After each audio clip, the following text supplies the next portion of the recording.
ভগর ভগর করতে আমি খাবার দেবো, একটা চোখ বাস্ট করে দেবো কিন্তু একদম। ভগর ভগর করতে আমি খাবার দেবো, একটা চোখ বাস্ট করে দেবো কিন্তু একদম।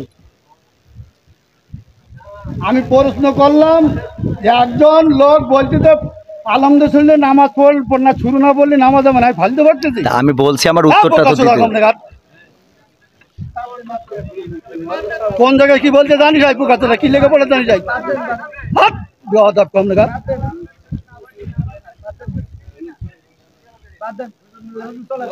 একদম বাস্ত করে দেবো সব একদম।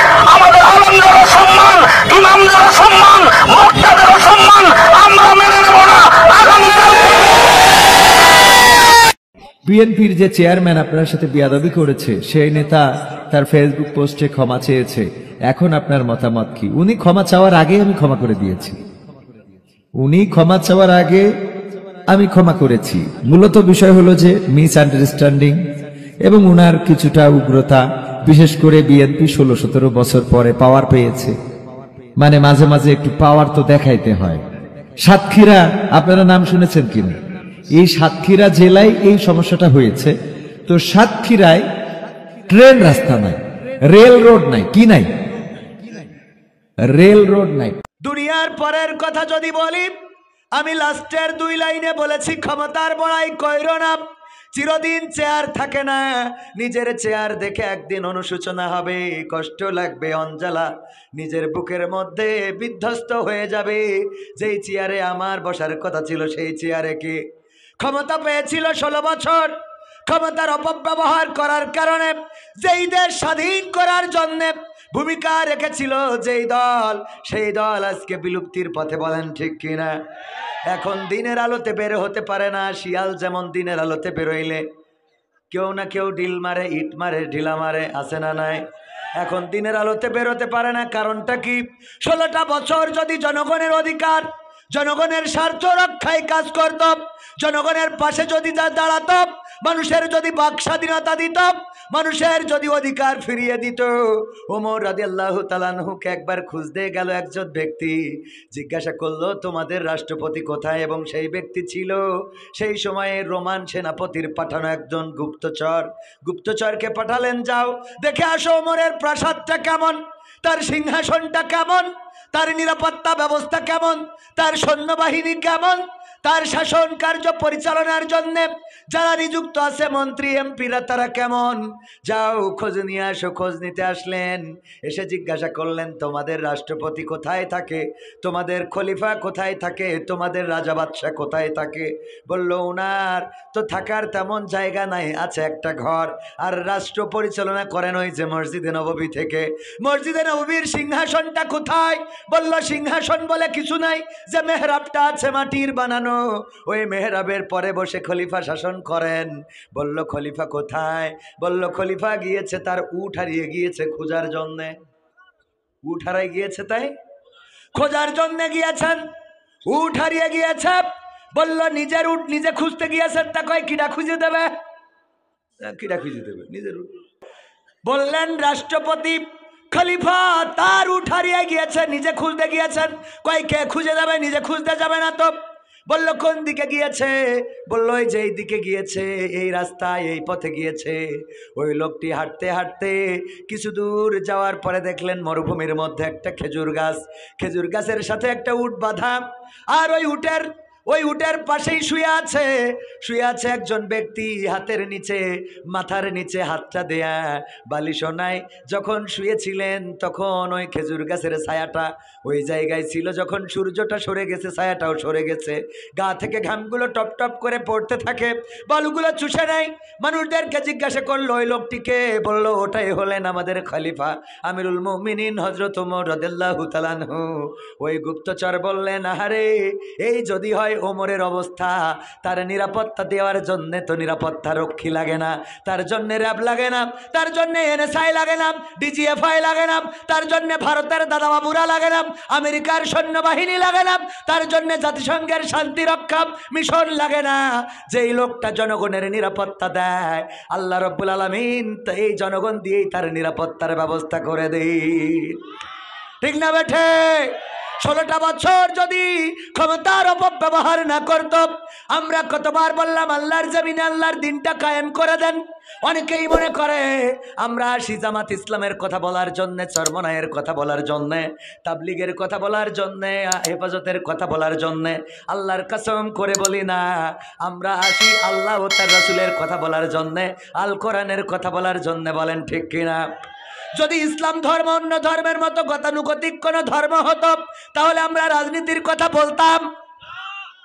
ইসলাম ধর্ম অন্য ধর্মের মতো গতানুগতিক কোন ধর্ম নয়। এই ধর্মটা একেবারে রান্নাঘর থেকে সংসদ পর্যন্ত প্রতিটা সেক্টরে আইন আছে না নাই? প্রতিটা সেক্টরে যে আইন দিয়েছেন, কিসের জন্য? আল্লাহ রাসূলকে বললেন, ওয়াল্লাযী আরসালা রাসূলাহু বিল হুদা ওয়া দীনিল হাক্কি লিইয়ুযহিরাহু আলাদ-দীনি কুল্লিহি ওয়ালাউ কারিহাল মুশরিকুন। আমার আল্লাহ বললেন, ওগো রাসূল, আমি আপনাকে দিনে হক, সত্য দিন এবং হেদায়েত সহকারে এই জমিনে পাঠালাম, এই জন্য যে আপনি সব দলের উপরে আমার দলটা বিজয়ী করে দেখাবে। আল্লাহ রাসূল দেখাইছে না দেখায় নাই? আল্লাহ রাসূল দেখালেন কেমন করে? চুরি করেছেন একজন মহিলা, বিশ্বনবীর পরিবারের লোক, বিশ্বনবীর বংশের লোক, ধরা খেয়েছে, প্রমাণিত হয়েছে। আল্লাহর নবী বললেন কোরআনের আইন অনুযায়ী হাত কেটে দিতে হবে। সাহাবীরা বুঝালেন, ওগো নবী, আপনার পরিবার, আপনার গোত্রের লোক, আপনার বংশের লোক, তারে যদি হাত কেটে দেওয়া হয়, তাইলে এটা তো কেমন একটা দেখা যায়। বঙ্গবন্ধুর পরিবারের লোক হইলে মাফ আছে না নাই? এখন আছে? এখন নাই।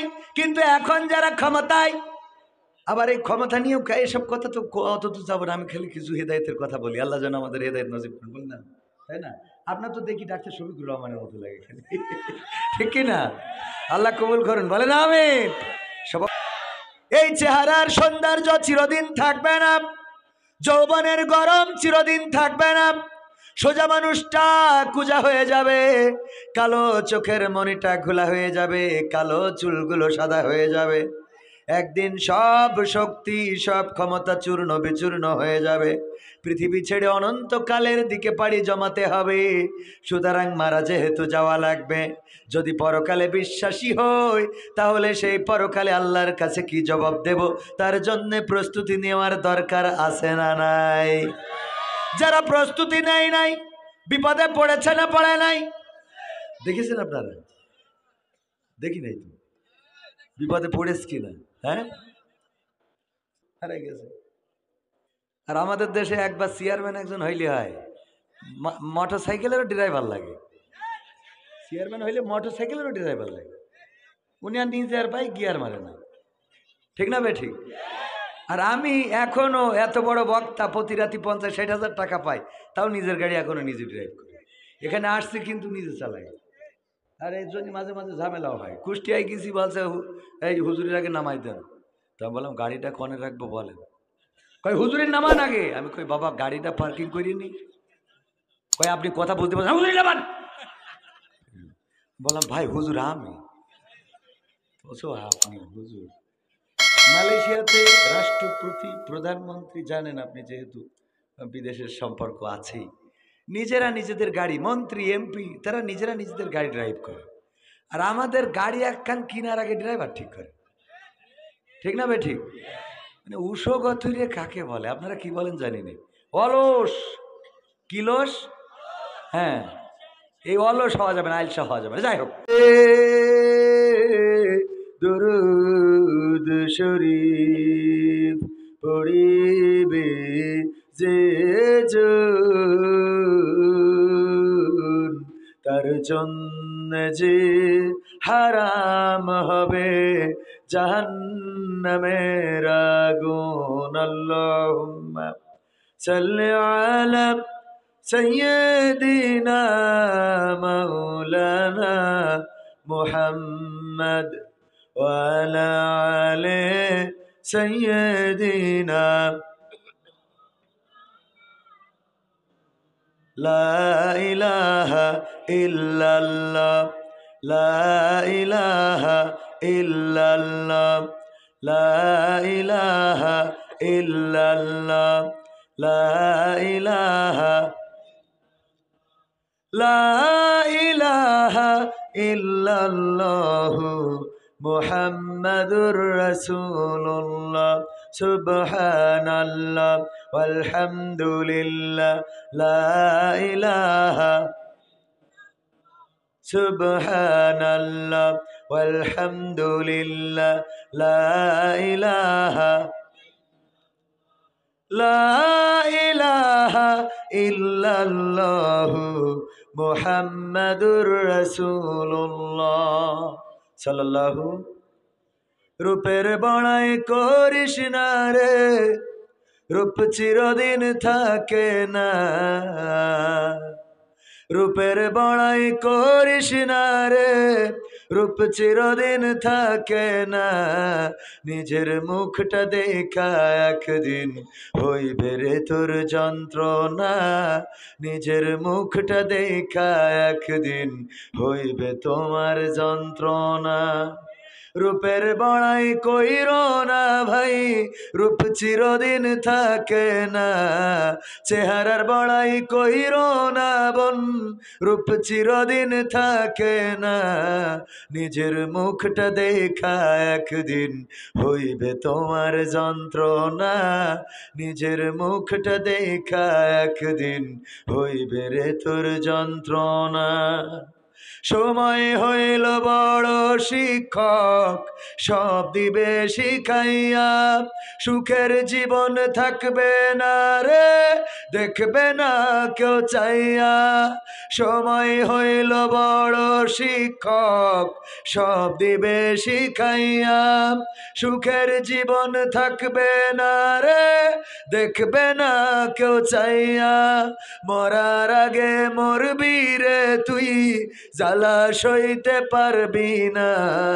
মরার আগে মরবি রে তুই, জ্বালা সইতে পারবি না।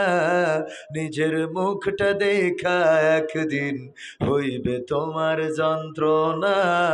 নিজের মুখটা দেখা একদিন হইবে রে তোর যন্ত্রণা। কিসের এত বড়াই তোমার মাটির দেহ লইয়া। ময়রা দেখো পোকা মাকড় শেষ করবে সব খাইয়া।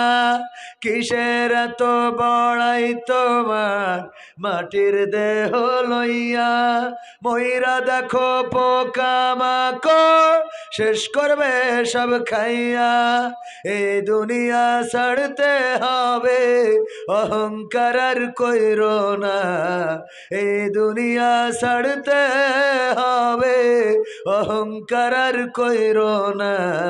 নিজের মুখটা দেখা একদিন হইবে তোমার যন্ত্রণা। নিজের মুখটা দেখা একদিন হইবে রে তোর যন্ত্রণা। ক্ষমতার বড়াই কইরো না ভাই, সে আর চিরদিন থাকে না। পাওয়ারের বড়াই কইরো না বোন, সে আর চিরদিন থাকে না। নিজের চেয়ার দেখা একদিন হইবে তোমার যন্ত্রণা।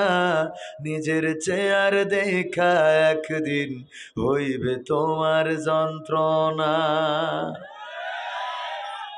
কথা ঠিক আছে তো?